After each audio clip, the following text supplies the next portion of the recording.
how I heard about Sketch22 is obviously somewhere along the way, the name was marketed to me. So that's what made me approach you guys and say, this is a troupe that's out here doing things. So my next question will be about marketing. Getting into a little bit of the business side of things, how do you go about marketing your shows and bringing people to your shows? Well, I think for that answer, we have to go to our producer, Jason Rogerson. Excellent.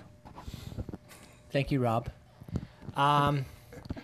Well, you know, there's a lot of different ways we can market the show, but I mean, we've kind of, from the beginning, wanted to sort of, you know, have some fun with our marketing, and you know, we've had a poster every season that, you know, we try to make kind of like, in a 2D fashion, outrageous, something that might get people talking.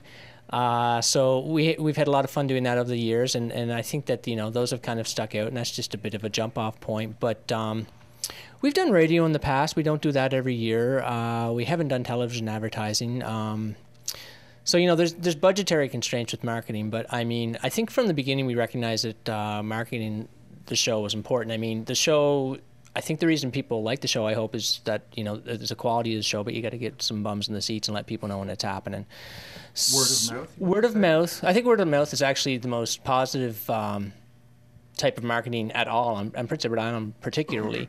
So if you got a good show and you get a few, you know, performances under your belt, and let's say we're doing 25 or something, like, you know, hopefully people will start to come out and see the show. But we do sort of take a certain amount of our budget every year and put it towards marketing. And I think we've always enjoyed marketing the show, and it's been a very kind of group thing in some ways. Like, you know, what's the poster going to be like this year, or what could we do? And then we just kind of figure out how we might want to spend our money.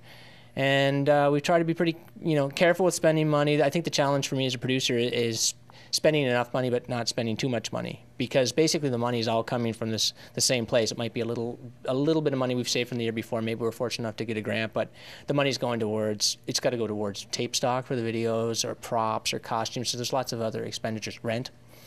So, you know, the marketing is just part of it, but it's pretty important, we think.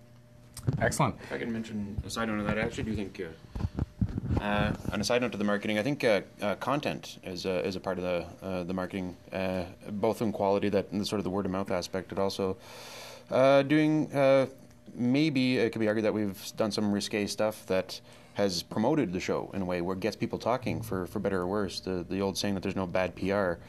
You know, if somebody's saying, "Oh, you wouldn't believe what I saw," you wouldn't believe what I saw.